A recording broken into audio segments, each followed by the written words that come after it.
Alright, like I mentioned in my previous streams, I will be doing an entire series on Aron Nimzowitsch, My System, and today is the first part of it.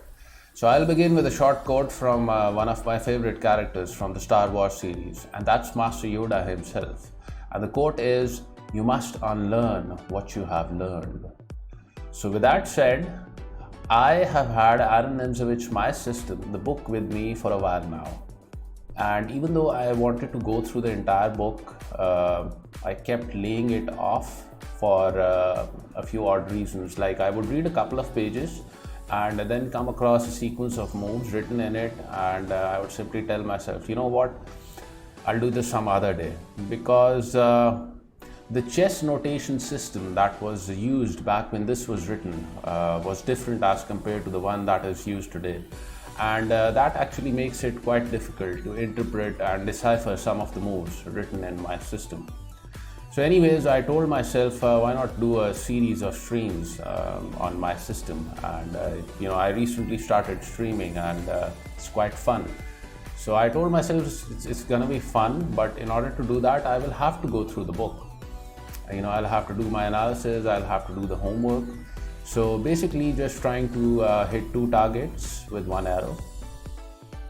And now I will begin with an introduction regarding Aron Nimzowitsch. Who was he?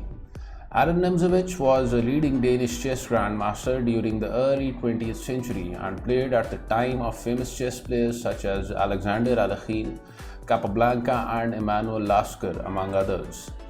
According to Wikipedia, Chess Metrics places him as the third best player in the world from 1927 to 1931, when he was playing at the peak of his strength, and that is just behind Alexander Alekhine and Capablanca.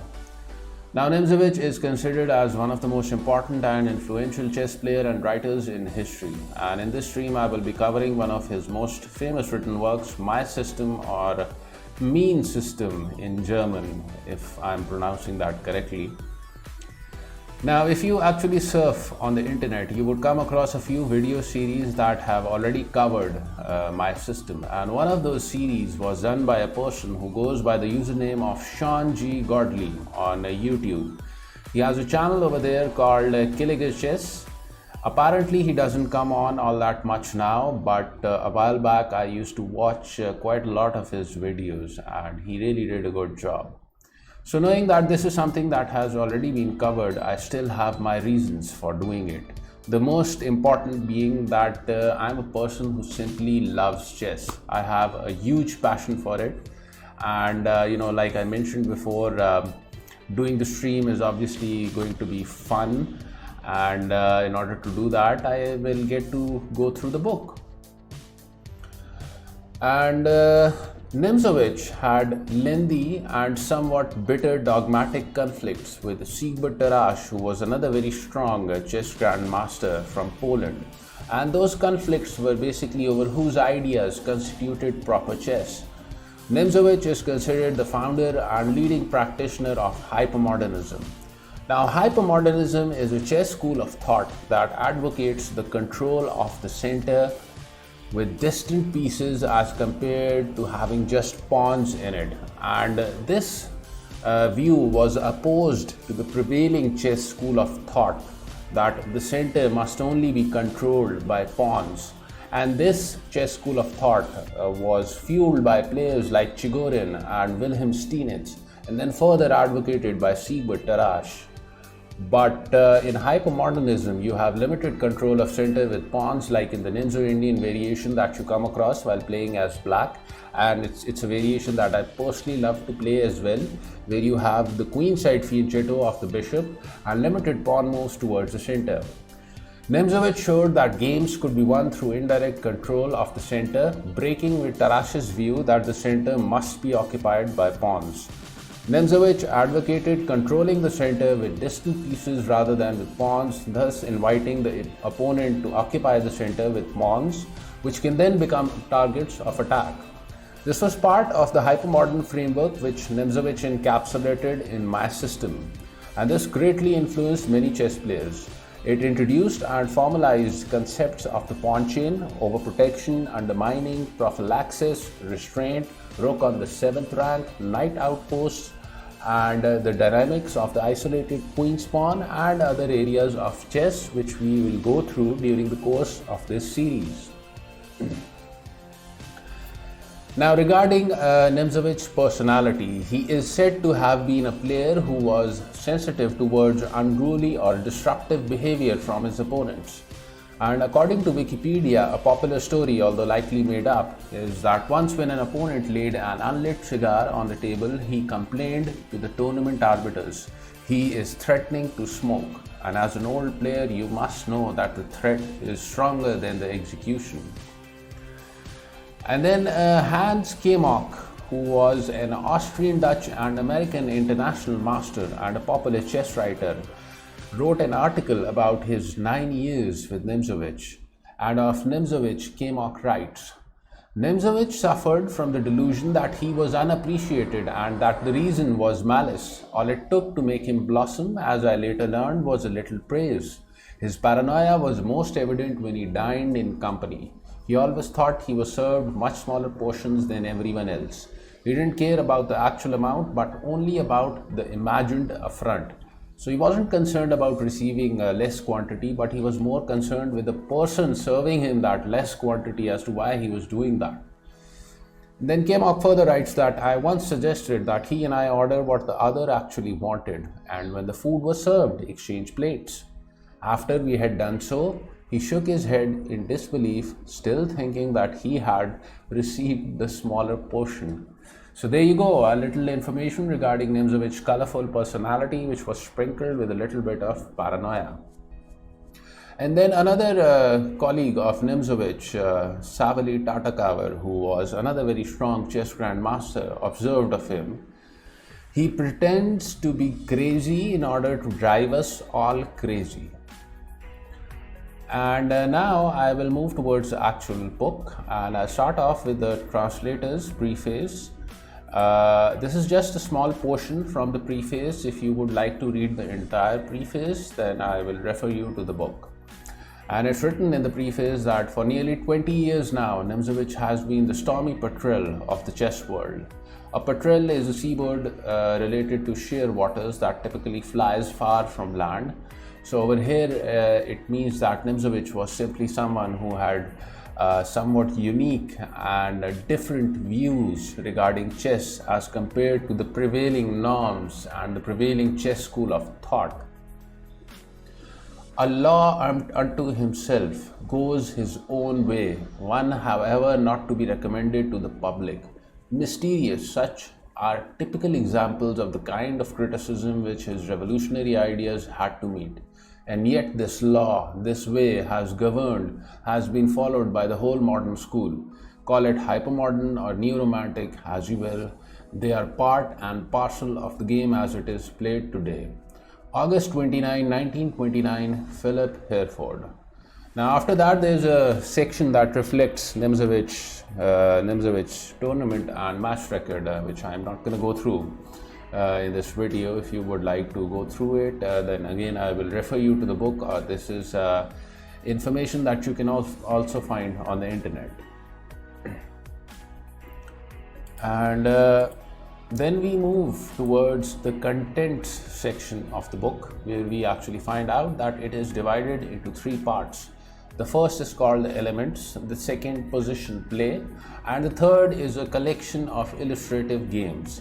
And again, there are exactly 50 illustrative games in this section, so I might not be able to cover all of them during the course of this series, but I will try to do as many as I can. And after that, we move towards the introduction section, and once again, this is just a small portion from the introduction. The entire introduction section was around 7 to 8 pages, if I recall correctly. So, if you want to read the entire introduction, read the book. And the introduction begins with a couple of quotes, of which the first is, "Praise, like gold and diamonds, owes its value only to scarcity." Samuel Johnson. So praise is something unique which is because it's simply not abundant. And then the second quote is from Aron Nimzowitsch himself. Ridicule can do much, for instance, embitter the existence of young talents. And then it's further written, knucklebones was prehistoric man's favorite diversion. Thousands of years passed before this artless pastime was transformed into chess. And many more centuries were required before the game took on the form in which we now play it. It all started with knucklebones, writes Dr. Henry Davidson in his fascinating history of chess. These were elongated bones, originally the phalanges of sheep, which primitive man tossed in the air as a form of amusement. Knucklebones as a game of skill was the parent of juggling. As a game of chance, knucklebones fathered a dozen modern forms of play, including backgammon, dice, dominoes, parcheesi, and chess. And there you go. That's a picture of a sheep's knucklebones for you. I know it's a bit creepy, but for the sake of elaboration, there you go. And then going further into the introduction, it's written that from the simple beginning there evolved the most complex of all games with manifold possibilities that delight the heart of every mathematician. Again, I quote Dr. Davidson. According to one estimate, the total of possible moves in a game of chess is 10 to the power 10 to the 50th. This is a figure for which we have no name. It is composed first by taking a 1 with 50 zeros after it. So, you write 1 and then you write 50 zeros after it, and then multiplying 10 by itself that many times. And you know what? I heard a saying about chess. I don't know whether it's true or not, but according to the saying, there are more moves possible in a game of chess than there are stars in the galaxy. And if you just change one move in a game, you change the entire sequence of moves that follows afterwards. So there are millions and billions of combinations possible, and I just find that fascinating. And then it's further written that luckily only an infinitesimal or small proportion of all possible chess moves possesses practical significance, but even this small number gives us a game whose complexity is as disturbing as it is attractive. And then regarding Nimzowitsch, it's written in the introduction that Nimzowitsch was born in Riga on the 7th of November 1886. Riga is the capital of Latvia, and back then it was in the Russian Empire. His father was a well-to-do merchant and a man of considerable culture, something of a poet, a lover of the arts, and an excellent chess player. One of his games was for many years a favorite item in anthologies of brilliant short encounters. It was played in 1899. And you'll be glad to know that we are going to go through that game right now, because I know you're getting bored with all that reading, but I'm not reading the entire book. I'm only just reading the portions that I found interesting. So since this is the first part of this series, it might be a little longer because I thought about doing an introduction on Nimzowitsch and introducing you to the book. So bear with me. Anyways, this game was played when Nimzowitsch was 13 years old, and Nimzowitsch is playing with the white pieces, and the black player is someone called Gustav Neumann. Now, if you actually search on the internet, you will come up with a different Gustav Neumann, who was a German master and among the top 5 strongest players in the world during the 1860s and 70s. But apparently this Gustav Neumann is someone else, because this game was played in 1899, and by that time the German master Gustav Neumann had passed away for some time. And initially I was confused myself, so in case you make the same mistake, this is a different Gustav Neumann. So anyways, getting into the moves of the game, and Nimzowitsch began with e4, e5, f4. So going into the king's gambit variation, and black took on f4, knight f3, and now g5 by black, and this move supports its f pawn, and this is something that black can always push later on and threaten this knight on f3. But it also weakens its king side. As you can see that it has got some holes in it now, like you have got holes in Swiss cheese, and that's something that you do not want in your king side.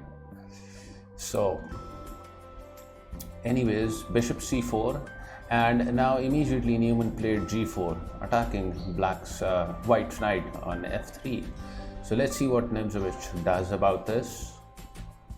And there you go, castling. So he's not concerned about that threat on his knight, and now black can take this knight if it wants to with its pawn, and that's exactly what Neumann did. He took on f3, but after queen takes on f3, if you pause over here for a few seconds to evaluate both sides' position, then you will see that white has this light squared bishop developed on c4.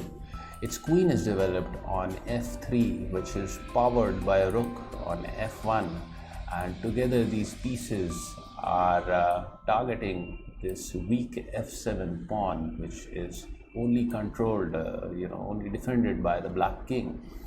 And this pawn on f4 will eventually fall. And in comparison, if you look at black's position, then it has got no pieces developed, only pawn moves. So you can begin to understand why Nimzowitsch sacked his knight on f3, because he gets a certain amount of compensation in the form of a lead in development. And now queen to f6 and d3 by white, supporting its light squared bishop in case black decides to give a check on d4 with its queen, and it could pick up a loose bishop on c4. So this move defends the bishop on c4.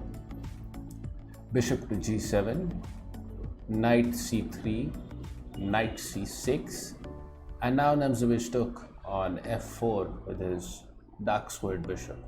And again, if you look at both sides' position, then you will see that white has its bishops developed. White's knight is developed on c3, and it's eyeing this strong square on d5 from where it can threaten black's queen. Both of its rooks are connected. The queen is developed and the king is castled into safety. And in comparison, black has only got these three pieces developed. So Nimzowitsch has a serious lead in development by sacrificing his knight on f3. And now Neumann played this knight to d4, and that's basically moving one of your developed pieces twice during the early stages of the game, and it's something which is generally not recommended. This knight has now moved first to c6 and then to d4, and even though this gains a tempo on the white queen, Nimzowitsch simply moved it to f2 and d6, freeing the movement of this light squared bishop. But now Nimzowitsch finally thrusts forward with his attack by moving his knight to d5, and this now threatens the black queen, and as such Neumann played it back to d8, and this is essentially an underdevelopment move because now the black queen is back to the square where it started from, and Neumann already behind on development, and this move puts him even further behind. And Nimzowitsch played e5 over here, pushing with his e-pawn. c6, trying to get rid of the strong white knight on d5. But now g5, bishop to g5 by white, and black can no longer capture this knight on d5, otherwise it will lose its queen to this bishop.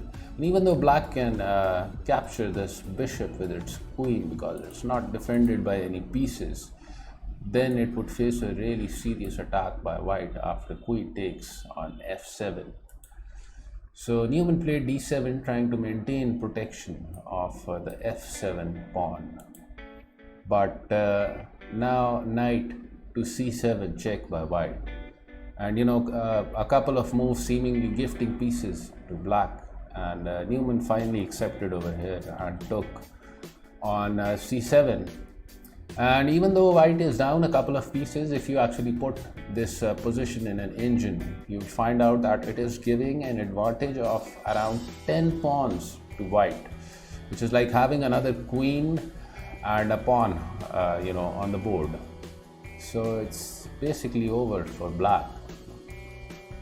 And now bishop takes on f7 was played by Nimzowitsch, and the black king is forced to move. If the black queen captures on f7, then it's simply mate after the white queen takes on f7. So king to d7, and over here a mate in 2 is possible. And if you would like to spot the correct move, then I'm going to give you a few seconds. You can go ahead and pause the video.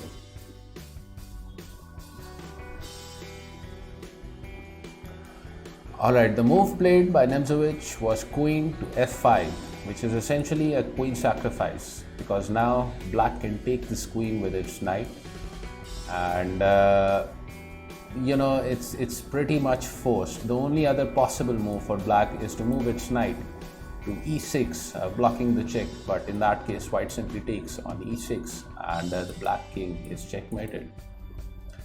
So, Nimzowitsch giving up his queen, but again not without reason. And black took on f5, and now the simple yet elegant mate delivered by a mere pawn move e6, and the black king has got no squares left to go to. So there you go, a beautiful miniature from a great chess player, Aron Nimzowitsch himself. And now going further into the introduction, and I'm almost done with it. Nimzowitsch Sr. taught his son the moves when the boy was 8 years old. So runs the official account, but it is a good guess that the child was able to play at a much earlier age. He must have been present at many a happy session devoted to casual play and analysis. Much of his aptitude for the game must have developed and ripened unconsciously on these occasions. Nimzowicz's death, like his life, was full of tragic irony.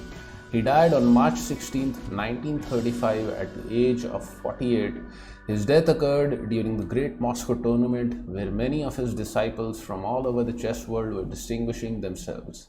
He died at a time when he was at last recognized for the great man that he was. Death snatched him from the reward that he was just beginning to relish, the universal admiration and popularity that would have compensated for the many years of crying in the wilderness.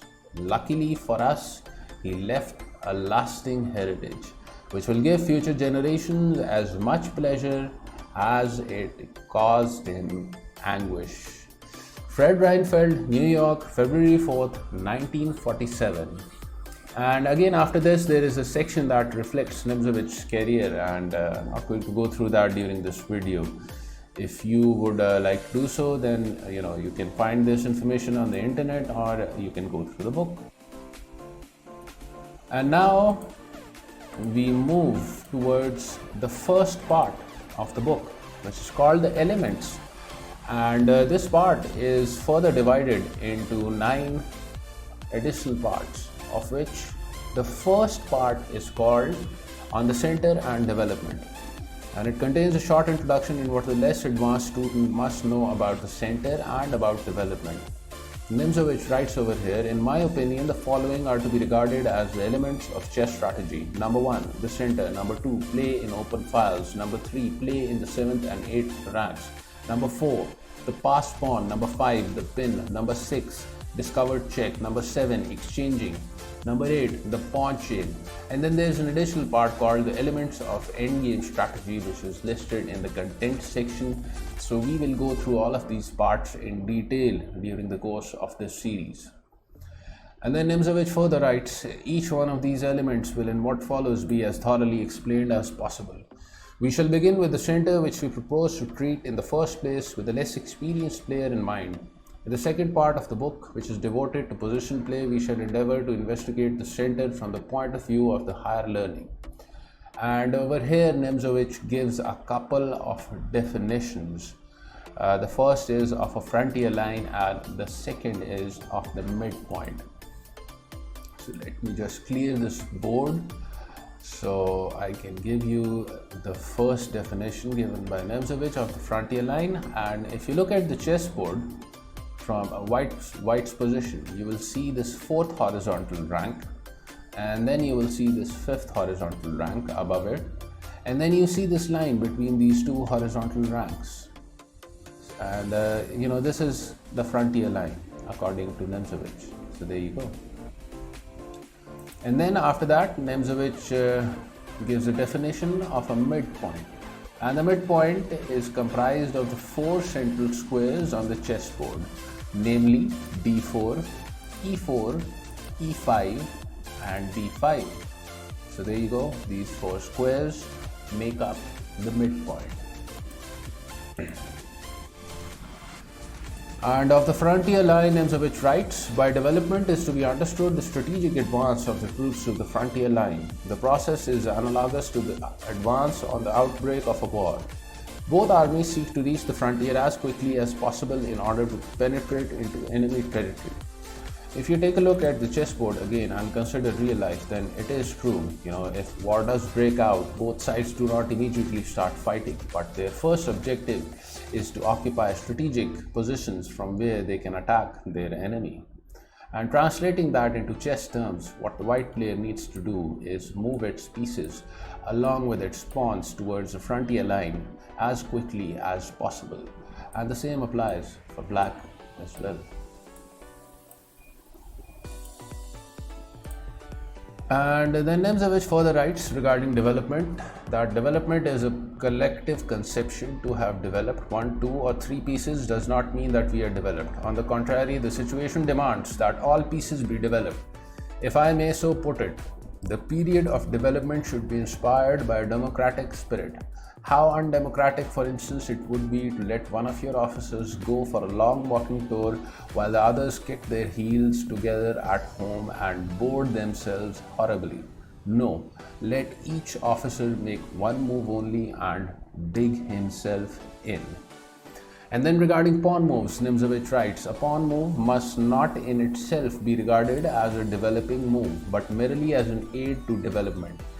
An important postulate for the beginner is the following. If it were possible to develop the pieces without the aid of pawn moves, the pawnless advance would be the correct one. For as suggested, the pawn is not a fighting unit in the sense that his crossing of the frontier is to be feared by the enemy. Since obviously the attacking force of the pawns is small compared with that of the pieces. However, the pawnless advance is in reality impossible of execution, since the enemy pawn center, thanks to its inherent aggressiveness, would drive back the pieces which we had developed. For this reason, in order to safeguard the development of our pieces, first build up a pawn center.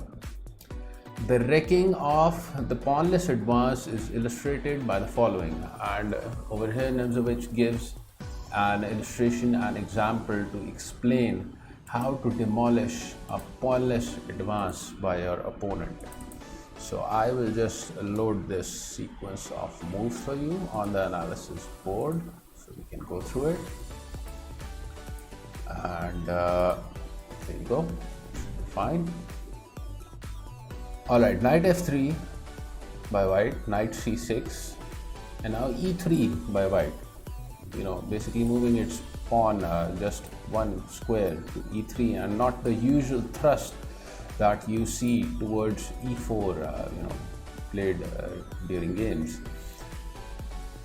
And e5 by black, putting one of its pawns in the midpoint.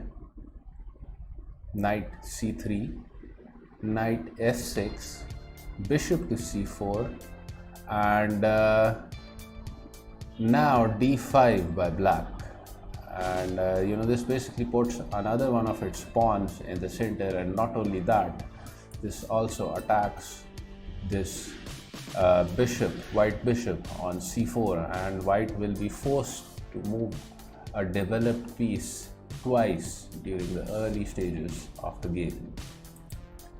So after bishop b3, black plays d4, and this move now attacks white's second developed piece, the knight on c3, so it will be forced to move that twice as well, losing a second tempo, like moving it to perhaps e2. And this position is uncomfortable for white, and basically it's lost all of its advantage, whereas it should be white who should have the advantage so early into the game, because white is the first to move. But black, thanks to its mobile pawn center, having these pawns, mobile pawns in the center, was able to eliminate white's advantage so early on. And of this move, Nimzowitsch writes, and now the faultiness of white's development may be seen. The black pawns have a demobilizing effect. And this is one of the reasons that you won't find many good players going for pawn moves like e3 or d3, or in black's case, e6 or d6.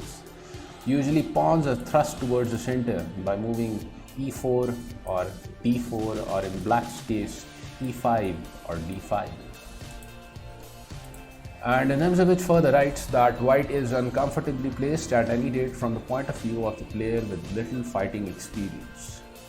And now Nimzowitsch gives another example to illustrate the same concept. So I'm going to load this second sequence of moves for you on the analysis board. This is actually a game that Nimzowitsch played against an unnamed player, apparently an amateur. And if you would have noticed, then white is missing a piece, a rook that you usually find on a1. So Nimzowitsch basically playing an odds game, giving up his queenside rook in order to compensate to the black player. Anyways, let's get into the moves of the game. Alright. e4, e5, knight f3, knight c6, bishop to c4, and bishop to c5. So going into the Italian variation. And now Nimzowitsch played c3, preparing to push this pawn towards d4 later on. Knight f6 by black, and now d4 by white. And after black takes on d4 and white recaptures with its c pawn, this black bishop on c4 is now threatened, and so black will be forced to move one of its developed pieces twice, in the development phase. And such it moved it back to b6. And of this position, Nimzowitsch writes, black has now lost the center, and in addition, by neglecting to play d6, he allows white center too much mobility. His development may therefore rightly be described as pawnless, or more strictly one which has become pawnless. If we go back a few moves over here to this position, then instead of knight f6, better for black would have been to play d6, because this move now supports its own pawn center. So anyways, moving ahead with the game, after bishop to b6, d5 by white, and this now attacks black's knight on c6. So knight e6, knight e7, but now e5 by white, and this now attacks black's other knight on f6. And so black moved it to e4, and this now threatens to take on f2, combined with the strength of this dark squared bishop. However, Nimzowitsch played d6, and black took on d6, and after white took on d6 with its e5 pawn, black took on f2, And this move now forks white's queen and its rook. And Nimzowitsch already down one of his rooks, seemingly about to lose his other rook as well. But after the move queen to b3, white has a serious attack on the black king by targeting this f7 pawn. And this knight is already threatened by white's d pawn. But black ignored all of that and took on h1. And now Nimzowitsch took on f7 with his bishop, and since the black king has got only one square to go to, so it moved it to f8. But now bishop to g5 by Nimzowitsch, and the black player resigned over here. The obvious threat is d takes on e7, and black will be forced to recapture white's pawn with its queen, which will then fall to this dark squared bishop, because if it weren't for the queen, then the black king would have been checkmated. So even though black has a certain amount of compensation in the form that white has lost both of its rooks, he probably saw a difficult game ahead, considering that it's about to lose its queen, and white has got these mobile pieces, this queen and the light squared bishop, and the black king is far from safety, and it has lost castling rights. As such, he resigned. And Nimzowitsch then writes, it follows from the rule explained previously that pawn moves are only admissible in the development stage when they either help to occupy the center or stand in logical connection with its occupation. That is to say, a pawn move which protects its own or attacks the enemy's center. So like I explained before, if you go back to this position, instead of playing knight to f6, what Nimzowitsch recommends is to play d6, because this pawn move now supports black's own pawn center, and such a pawn move that supports your own pawn center is a pawn move that you can go for during the early stages of the game. And the second sort of a pawn move during the early phases of the game that Nimzowitsch recommends is one that attacks the enemy's pawn center. Now I know black cannot immediately play the attacking d5 move, otherwise it will simply lose one of its pawns to like bishop takes on c5 or e takes d5.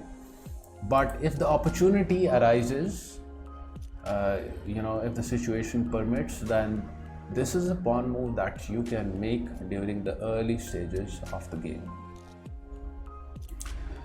And then regarding flank pawn moves, Nimzowitsch writes that they are generally a waste of time. So this is white's left flank pawn, this is its right flank pawn. Similarly for black, these are its flank pawns. Nimzowitsch recommends against moving these pawns too much during the early stages of the game, and only gives an exception by saying that this rule applies to a limited extent in close games. So close games such as the Re-Lopez variation, where development proceeds at a slower tempo. So in the Re-Lopez, instead of this bishop on c4, you play bishop to b5, and in that case black can play a flank pawn move like a6, threatening the bishop.